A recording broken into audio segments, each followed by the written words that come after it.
S. Darko was released in 2009 and is, for all intents and purposes, a direct sequel to the infamous Donnie Darko, which was released in 2001, if I'm not mistaken on that. This brings back DeVay Chase playing Samantha Darko, and we're following a different story involving her. Now, because she's Donnie Darko's sister, that's why I call it a direct sequel. This takes place 7 years later after the first film. She's grown up now. I think she plays a 17-year-old in the movie, if I'm not mistaken. But regardless, basically, she's on a road trip with this girl named Corey, sorry, not Cole, Corey, and they're best friends. They're kind of like hippie characters. DeVay Chase and this girl Cole are basically escaping their lives, and they're on a road trip across America. They're free birds. They're staying in motels, kind of partying all the time. And Samantha Darko specifically wants to basically escape her past, with everything that happened in the first film and everything involving her brother. And she's pretty damaged from the whole, ordeal, and her parents kind of, changing and becoming more repressed and abandoning her. She's kind of feeling abandoned and whatnot. And then we have basically the same multi-dimensional thing kind of passed on to her, seemingly hereditary kind of thing, in a sense. This film got a lot of slack. It got a lot of shit. It. I'm not gonna lie. It is an unnecessary film, but I have seen much worse. At the end of this film, I ended up giving it a 2.5 out of 5 because there is a lot of things about it that I enjoy a lot, and then there's some things about it that I just find kind of unnecessary. But they even call it a Donnie Darko tale, which I can get behind. It's like a Donnie Darko story kind of thing, a chapter in the Donnie Darko universe. And I like how they played it out that way. So they're not really like connecting too much other than the bunny rabbit, because the bunny rabbit makes an appearance back in this one, and the whole the book that was written, The Philosophy of Time Travel by Roberta Sparrow, that comes back, and just the whole idea kind of thing. But yeah, these two girls, they're making a road trip. They stop in this town called Conejo Springs, and they're basically staying in a motel for the time being there. Their car breaks down. They meet this guy named, is it Randy? Yes, his name is Randy. This film has a trope of like the 2000s like era of films between 2000 and 2009 where everybody in the fucking movie is like a supermodel and everybody is a 10 out of 10 in attractiveness to the point where they look like Ken dolls and Barbie dolls kind of thing. DeVay Chase is gorgeous, and the guy who plays Randy basically is that model looking dude that you see in every friggin' 2000s movie, the Fog remake, yada yada. One I bought recently too, The Covenant, is the same ordeal.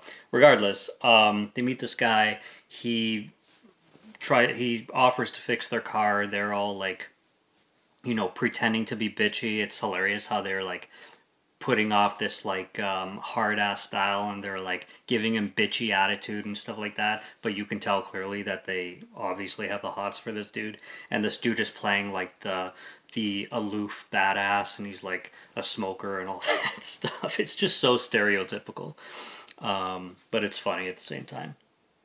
And in this small town of Conejo Springs, there's a missing child named Billy, and there's this seemingly homeless guy. He seems like he's like some psychosis, schizophrenic kind of ex-military dude, and he's always roaming the streets, picking through garbage and talking about the end of the world.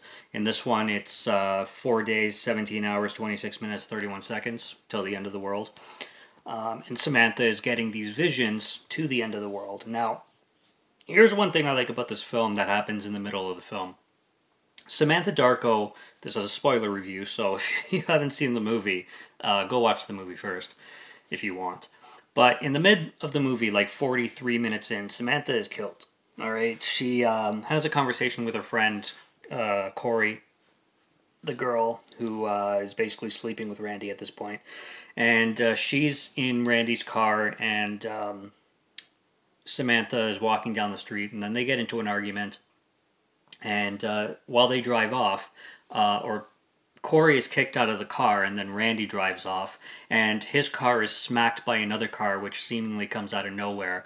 And the other car ends up hitting Samantha as well and killing Samantha. Now, because Corey was kicked out of the car, Corey lives. And in mid-movie, now we're just following Corey. And when I watched this film for the first time, I'm like, okay, first of all, Corey is not a likable character or a likable girl. She's a complete bitch through the whole film, and she treats Samantha like shit and everything. So now we're following her for the rest of the movie? What the hell's going on here? It's a really... it's a situation that takes you aback. Now, luckily, we only follow Corey for about 10 minutes before Samantha's brought back, because Corey gives her life for Samantha, and she's able to go back to that moment and sacrifice her own life to let Samantha live, which is cool, because I'd rather see the film with both of them at the same time. But if I'm going to pick one or the other, it's definitely going to be Samantha that I want to follow through this film. And no, not just because she's hot as hell, although that helps too. But then we follow Samantha. She now at this point doesn't know anything that's going on with the multiple dimensions yet, kind of thing. So she's grieving over Corey's death. She's pissed off at Randy because she blames him, obviously. Randy's not driving at this point. He obviously received his criminal record or whatnot. I really find this scene funny too, when she's in front of a dress store, and she really has a bitchy attitude, but it's kind of funny sometimes. There's this dress at the window, and Randy comes along, and he's like, I'm sorry, if there's anything I can do for you, and she's like, bring back my friend, or buy me this dress, and he's like, I can't afford the dress, and she's like, yeah, you can't bring my friend back either, what good are you, or what good are you, kind of thing, or something like that. That was that was badass. There's this guy named Jeremy, and he's introduced at the beginning of the film at a diner, and he's like the nerd of the small town. Very stereotypical again. There's this meteorite that ends up falling in a location in the town, and the homeless guy that I was talking about, the ex-military guy, they call him Iraq Jack, but his name is also Justin, and he ends up being the grandson of Roberta Sparrow, who wrote that Philosophy of Time travel book. So he's into the whole philosophy thing, and he should have been in the location where the meteorite fell, but he avoided it, and we follow that same thing where there's two dimensions now, one where this Iraq Jack guy was killed by the meteorite, and the other one where he's still living, going around telling everybody that the world's gonna end in 4 days. And this guy, Jeremy, sorry, this nerdy guy, he wants to buy the meteor, and he ends up doing so. His character, it's weird how he changes, how he's the nerdy guy who Samantha Darko, for some reason, kind of has a crush on, even though she also has a crush on Randy, pretty sure. There's not a lot of guys in this movie where Samantha Darko does not have the hots for, I think. Now that I think of it. But in the end, like, when they're in that, like, close to the end of the world where all the meteorites are falling, or as he calls them, tesseracts.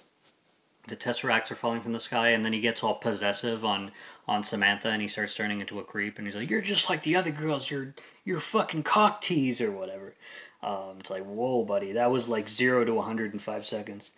I do like the character of John, who plays the, like, born-again Christian, the priest who, or the pastor or whatever, who works for that church that got burnt down, which everybody is claiming that Iraq Jack burnt down. I like his character. I like how he's not the guy you think he's going to be. I loved that movie theater scene where he starts to talk to Samantha and say that, like, you know, everything has a purpose and God has a plan for everything, when meanwhile his intentions are to, you know, get in Samantha's pants, and it's hinted at in a really clever way with that one girl, that the woman that works with him, how he's kind of manipulating and warping her mind as well, and she's so in love with this Pastor John guy that she kind of, like, ignores all the sketchiness that he's, like, in his behavior, kind of thing. I liked how they played that out.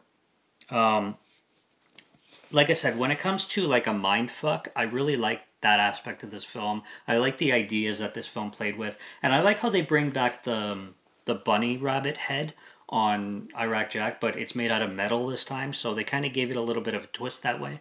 I think this film has way too much green screen and way too much CGI. That's its problem and that's its fallback.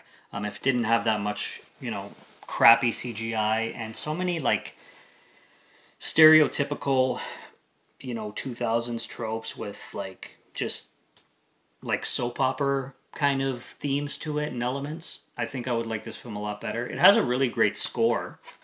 I really like the music in this film. There's one track in particular right after Corey dies and Samantha's back in the motel, and there's a song that plays that really, to me, was reminiscent of the Silent Hill video games.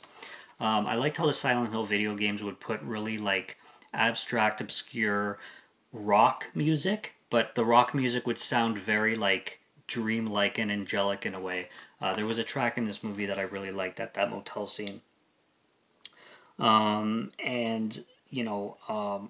again, this movie's playing with the dimensions thing, like second chances.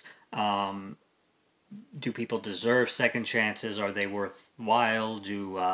Can people be redeemed? I like that. It brings in, again, mentioning the pastor and the priest, it plays with a little bit of religion in this one.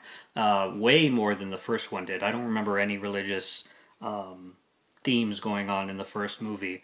But this one definitely brings in a lot more of that on a religious side, along with the universes and stuff.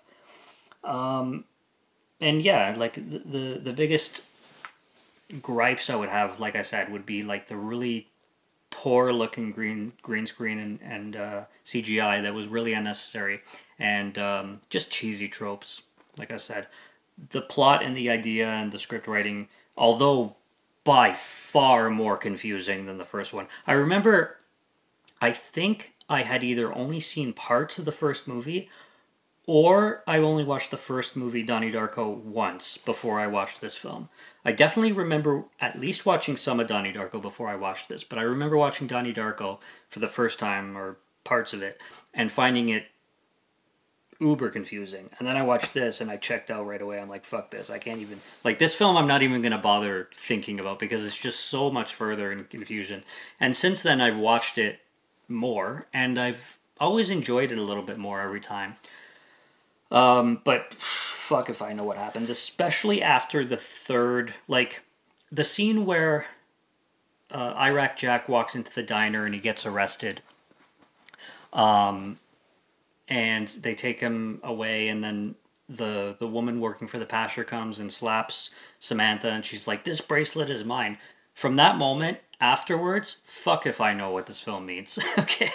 Everything after that, I have no clue. None. No clue, other than the two dimensions, and one dimension collapsed upon itself, and afterwards, at the end of the movie, Sam and Corey are both still alive, and Sam somehow remembers everything that happens. That didn't happen in Donnie Darko, because in Donnie Darko, he was killed at the end of the movie, but in this one, she lives with her friend and remembers all the dimensions, so she like knows the theory of everything essentially, and then she makes the decision to just get on a bus and go home. I don't know. It was more confusing than the first one, like I said, but it's not as bad as people say. Like, a lot of people shit on this movie like crazy, and it did not do well. I don't think it's that bad, and you got a gorgeous lead, so if you're coming to this movie just for DeVay Chase alone, you won't be disappointed. And it's cool that they brought back the original girl that was in the first film too, so the continuity is there. I didn't mind it. 2.5 out of 5 for me, like I said. And if you're here to hear about the movie and you didn't care about spoilers, go watch it or don't. And if you've seen it before, obviously you know exactly what I'm talking about. But maybe you hate it, maybe not. Let me know in the comments if you want. And that's all I got on Darko. So subscribe to Morgan Film Fan if you like to listen to my voice or if you like my film reviews. I'll be back with more soon, so stay tuned for that. Check out what's on the channel already. Stay tuned for what's coming. Until next time, take care and cheers.